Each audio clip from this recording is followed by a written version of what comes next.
Assalamualaikum warahmatullahi wabarakatuh. Perkenalkan, nama saya Nur Fitriana, NPM 23312036. Baiklah, pada kali ini saya akan menjelaskan tentang konsep dasar dan implementasi dalam pemrograman berorientasi objek.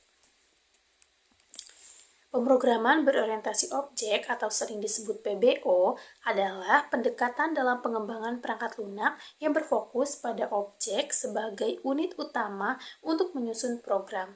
Paradigma ini menjadi populer karena kemampuannya untuk mempermudah pengelolaan program yang kompleks, membuat kode lebih modular, fleksibel, dan mudah dipahami. Dalam PBO, bahasa pemrograman seperti Java, Python, dan C++ menjadi alat utama yang digunakan. Kemudian, pemrograman berorientasi objek berfokus pada konsep utama seperti kelas dan objek. Kelas bertindak sebagai cetak biru yang mendefinisikan struktur dan perilaku, sementara objek adalah representasi nyata dari kelas. Selain itu, atribut menggambarkan data yang dimiliki dan metode merepresentasikan tindakan atau perilaku objek. Konsep ini didukung dengan prinsip-prinsip seperti enkapsulasi, pewarisan, dan polimorfisme yang memperkuat penerapan PBO dalam pengembangan perangkat lunak.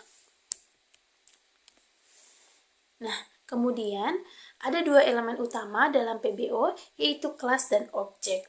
Kelas adalah dasar dari pemrograman berorientasi objek. Ia bertindak sebagai template yang mendeskripsikan atribut dan metode yang dimiliki oleh objek. Dalam kehidupan nyata, kelas dapat diibaratkan sebagai rencana atau desain sebuah bangunan, sementara objek adalah bangunan yang direalisasikan dari rencana tersebut. Sebuah kelas dapat memiliki berbagai atribut untuk menyimpan data dan metode untuk melakukan tindakan tertentu. Nah, kemudian ada objek. Objek adalah hasil nyata dari kelas seperti produk yang dibuat berdasarkan cetak biru. Setiap objek memiliki identitas unik yang membedakannya dari objek lain. Meskipun berasal dari kelas yang sama, objek adalah wujud yang dapat melakukan tindakan melalui metode dan menyimpan informasi melalui atributnya. Dengan menggunakan objek, data dan logika dalam program menjadi lebih terorganisir. Kemudian ada contoh kasus single class diagram. Dalam sebuah sistem akademik, kita dapat menggunakan kelas bernama mahasiswa untuk menggambarkan atribut seperti nama, NIM atau NPM, dan jurusan. Kelas ini juga memiliki metode seperti hadir dan belajar yang menggambarkan perilaku mahasiswa. Diagram kelas membantu memvisualisasikan struktur ini secara sederhana, sehingga lebih mudah dipahami sebelum diimplementasikan ke dalam kode. Kemudian ada objek diagram. Objek diagram adalah representasi nyata dari sebuah kelas pada kondisi tertentu. Misalnya, seorang mahasiswa bernama Budi dengan NPM 2331271 dan jurusan informatika dapat digambarkan sebagai objek spesifik dari kelas mahasiswa. Diagram ini memberikan pandangan tentang bagaimana data pada objek tertentu diorganisasikan dan terkait dengan atribut dari kelasnya. Nah, kemudian ada implementasi contoh. Implementasi konsep kelas dan objek mempermudah pembuatan program yang modular.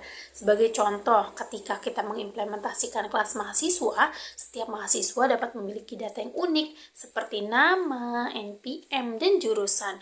Objek dari kelas ini dapat menjalankan metode seperti hadir di kelas atau belajar mata kuliah tertentu. Dengan pendekatan ini, program menjadi lebih mudah dikelola dan diperluas. Jadi, kesimpulannya adalah pemrograman berorientasi objek memberikan pendekatan yang efektif untuk merancang program melalui konsep kelas dan objek. Diagram kelas dan diagram objek mempermudah perancangan dan visualisasi program sebelum implementasi.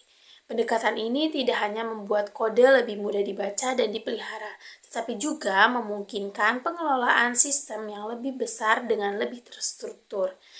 Baiklah, itu saja yang bisa saya sampaikan. Mohon maaf apabila ada kesalahan kata. Terima kasih. Wassalamualaikum warahmatullahi wabarakatuh.